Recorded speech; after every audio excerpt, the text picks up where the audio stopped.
All right, this next story, um, it's going to kind of probably seem a little random to you guys. Not something that I typically cover necessarily, but it'll make sense here in a second, I hope.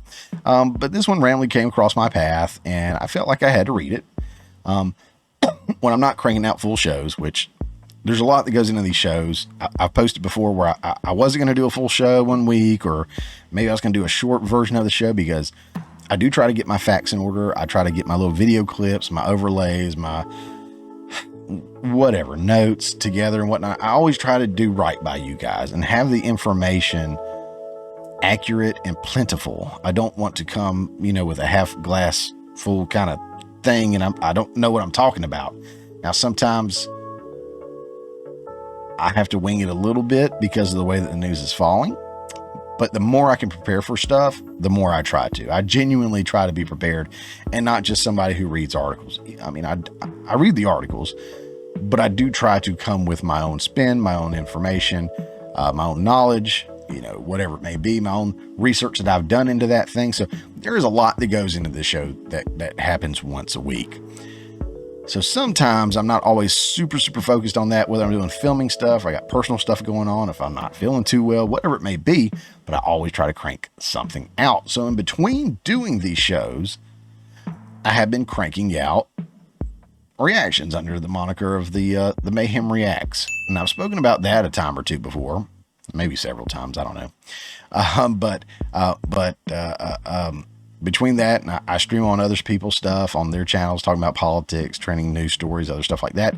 But yeah, I do the reactions, and the reactions range anywhere from music videos, movie trailers, the movies themselves, TV trailers, TV shows. So I've got a few full movie reviews out there, and I've got some shows that I'll be reviewing. I've been speaking about that for a little bit. I'm still putting that together.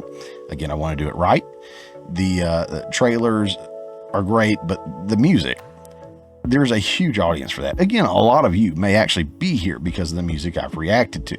In fact, if I go look over here real quick,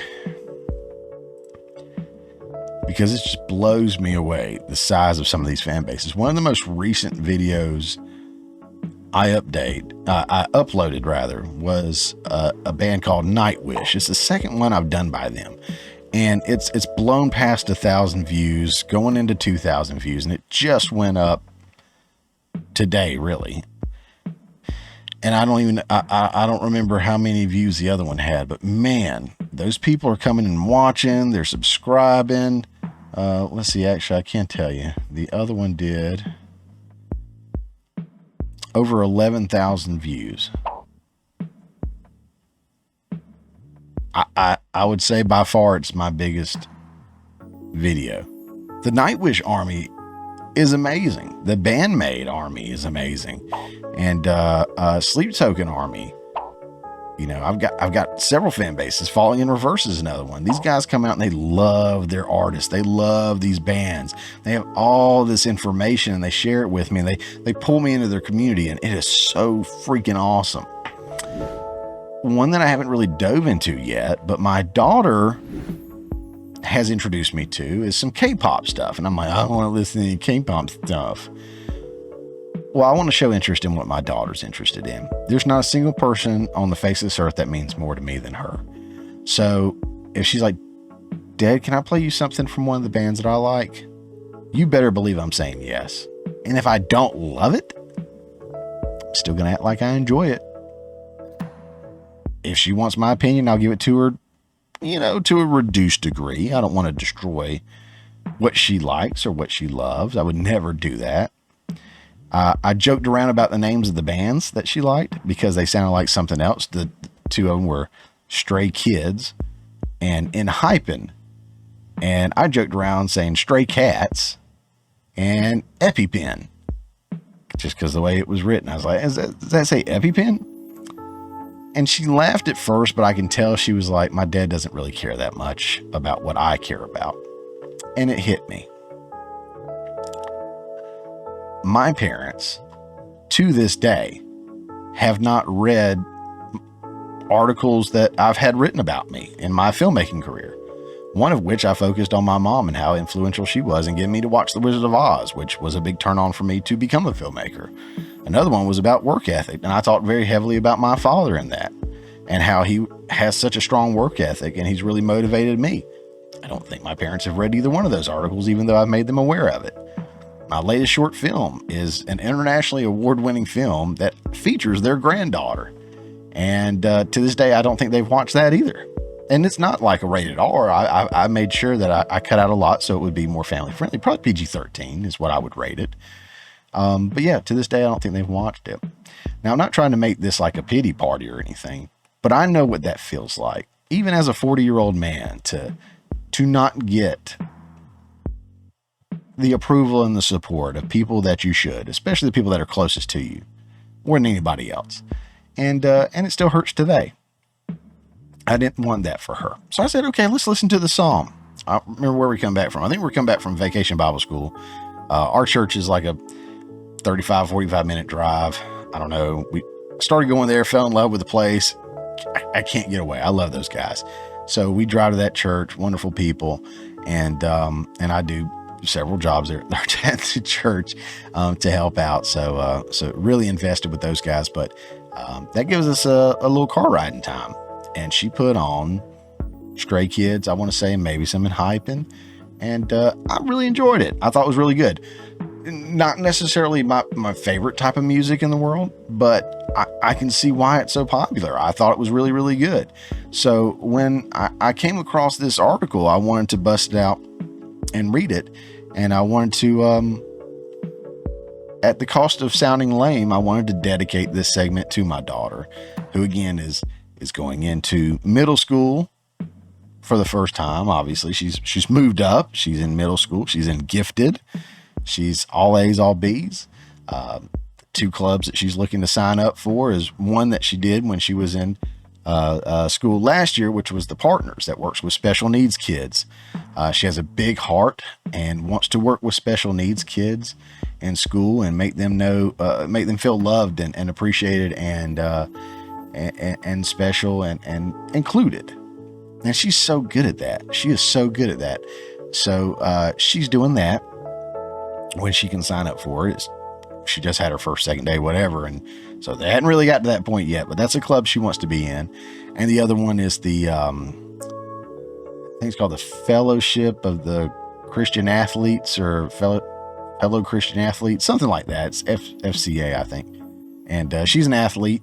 She plays soccer. She hasn't played recently just because of the heaviness of school and everything.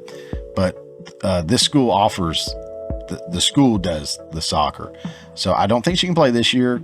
They don't offer it the first year in middle school, but the next 2 years she can do it. So she's looking forward to that, but she wants to get into that club with the fellow Christians. She wants to work with the special needs kids.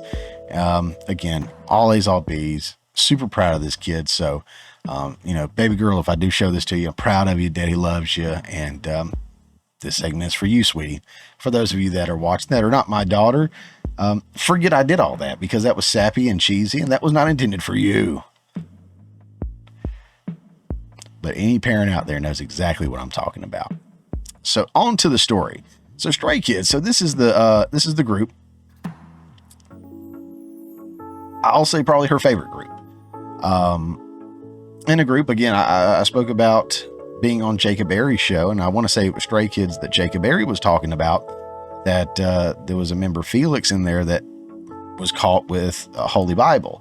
And my daughter was saying that him and maybe some other ones are Christians. And even though that's not super frowned upon or outlawed or whatever where they're from, which is South Korea, and I'm saying that I guess it's in South Korea, or maybe it's that area. I don't know how it was worded, but it was like Christianity is not outlawed necessarily, but it is still kind of frowned upon or looked negatively toward or questionable or whatever. But she was saying that Felix and maybe some of the other ones were Christians, and they've come under some fire, and some other bands, BTS and some other folks, have really stepped in to help them out and be supportive of them. And I thought it was super great, even though from my understanding some of them are not Christians, to just say, hey, we're here to support our fellow musicians, our artists and stuff like that.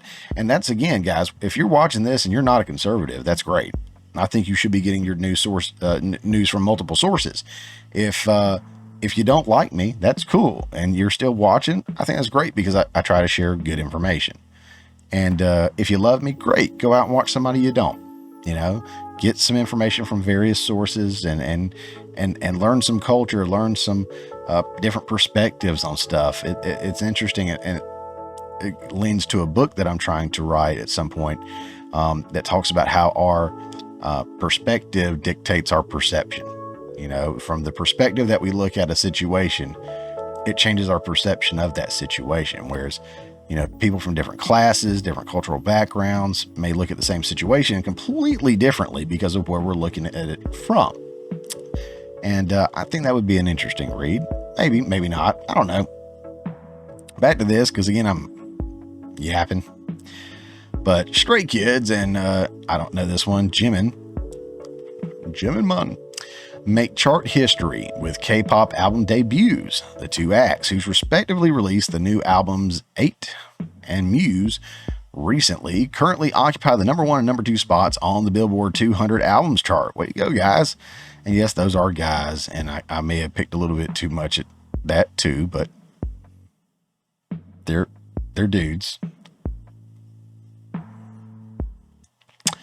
Moving on, the old adage that good things come in twos holds true of Stray Kids and Jimin make chart history together. The two acts, who respectively released the new albums 8 and Muse recently, currently occupy number 1 and number 2 spots on Billboard 200 albums chart. The feat marks the first time 2 K-pop records have held those positions in the chart's history. Way to go, guys. 8 is the 9th Korean language EP to be released by Stray Kids. The project arrived on July 19th with the single Chick Chick Boom. Got it. And marks the group's 5th consecutive release to debut at number 1 on the Billboard 200. I didn't know they were that big. I mean, I figured they were big, but wow, okay. Jimin's Muse, his second solo release outside of BTS. Okay, he was with BTS. I was thinking there was some association there. Was also released on July 19th. Musicians selected Smeraldo Garden Marching Band and Who as the lead singles for the record. In an analysis of Muse, Rolling Stone wrote, Muse is Jimin's unified 7-song suite, exploring the themes of experimentation and adult self-discovery, from the opening Rebirth intro to the climactic Who. He made his first solo album last year with Face, but Muse is more complex. Like the rest of his bandmates at BTS, Jimin had to put music on hold for his mandatory military service, so he's returned to his art and his audience, but as an older and different person. He keeps singing about people trapped in their isolation because they're too fearful to share these secrets. In other words, it's music for a Lonely Hearts Club. Holy crap. That's what a music critic, that's what a real journalist should be writing. That was some excellent writing right there. That was some excellent writing. If you go and watch my Mayhem Reacts, I am not that articulate in my reviews. I've been called by one commenter, the Bob Ross. Am I saying that right? My mind just went completely blank. It is Bob Ross, right? The painter guy. Guys, I'm having a complete brain fart. Bob Ross. Okay, I'm right. It just didn't sound right for some reason. Anyways, but somebody called me the Bob Ross of reaction videos because I was like painting with brushes of vocals and whatever, I guess, and I was very descriptive about stuff. But I'm not that articulate.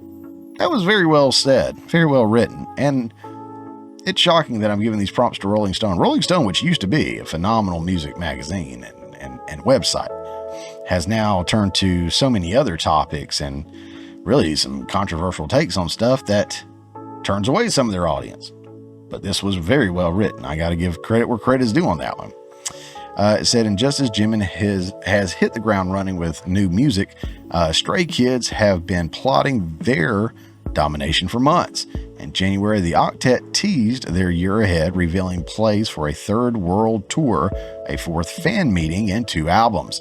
The The group split the releases into one album and one special album, in addition to teasing pop-up shows, new episodes of their YouTube series, and more. That's right, she does watch a YouTube series by them. I think that is it from them. Yeah. Yeah, you're cool. Yeah, so Stray Kids. Look, I'm going to do some reaction videos to those guys. And probably in Hypen, maybe even BTS, I don't know. K-pop is so huge and has such a huge following, I don't think I can ignore it. It's not necessarily my taste, but there's been a couple of songs that she had me listen to that I was like, okay, I can get with this. So yeah, shout out to my little girl for introducing me to these guys and their music. And yeah, I think it's great to see that. Something I have noticed, and I have mentioned this when I did the reactions for Bandmade, which is I'm saying this all correct. Bandmade is a Japanese metal all-female band. And somebody acted like I didn't know the difference between K-pop being Korean and Bandmade being Japanese, and I absolutely know the difference between the two countries and everything. But my point that I was making then, and I'm going to make it now again, is there are a lot of bands and a lot of musical feels that are coming out of the East that are reminiscent of a lot of stuff from our past in the West, but like amplified in a great way. Like yesterday's kind of sound with today's technology, if that makes sense. And I've been really enjoying that kind of stuff because there is that familiarity and there is that use of the new technology that's out there and whatnot. And I've been enjoying it. And I think that's great because I feel like there's so many folks here who've gotten kind of stagnant and stale. Even just listening to like Nightwish, Sleep Token, some of these guys that are over in Europe and whatnot, it's awesome because again, it's refreshing just to hear something different. And I've been listening to a lot of that lately on the reactions videos. So, you know, maybe check that out if that's something you're interested in. But I'm not going to knock K-pop. Not one bit at all. I really have enjoyed the songs that she's had me listen to. I will listen to some more. And we're going to have some really fun daddy-daughter car rides listening to Stray Kids and Hypen and some of these other folks. Let me know what you thought in the comment section below of this. Did you know anything about K-pop? Do you listen to K-pop? Do you enjoy K-pop? Have I intrigued you to maybe consider listening to it? Let me know in the comments below. But yeah, thought that was kind of cool. Hey guys, thanks for checking out this clip from the Morning Mayhem. Remember, this is just a portion of the full show that comes out every Friday morning at 10 a.m. Eastern Time. If you hadn't already, don't forget to subscribe so you don't miss out on any of the full shows or these tasty little nuggets.